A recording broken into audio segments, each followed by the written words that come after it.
আচ্ছা, আমরা একটা আইসক্রিম দুজনে খাই কেন? আমার দাদি বলতো দুজন দুজনের রেটে হলে নাকি ভালোবাসা বাড়ে, তাই। আরে পাগল, এটা না খেলে আমাদের দুজনকে কেউ আলাদা করতে পারবে না, কারণ আমাদের ভালোবাসা তো উপরে বাড়ি কাজ করতে ফেলে এখানে বিড়ি খাচ্ছিস। ছেড়ে দাও মা, আমার লাগছে আমার, ছেড়ে দাও ছেড়ে দাও।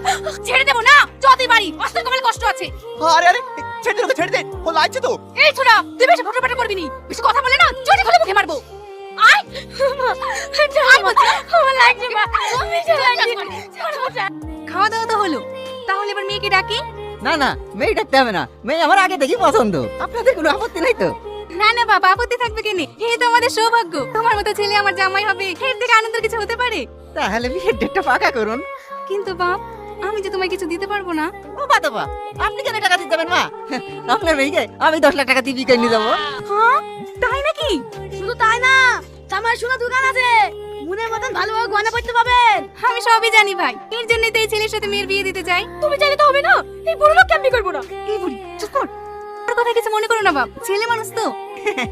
ওর কথা কি মনে করবো, যা মনে পড়ুক, আমার বিটা হলেই হইলো। এই বুড়ো খুশনি, তুই আমাকে বিয়ে করবি? বের বাড়ি থেকে, তাহলে ঘাট ধাক্কা বাড়ি থেকে বের করে দেবো। কি? তুই সমানেও ব্যক্তিকে ঘাট ধাক্কা দিয়ে বের করে দেবো বলছিস? ওকে আজ আমি মেরেই ফেলবো।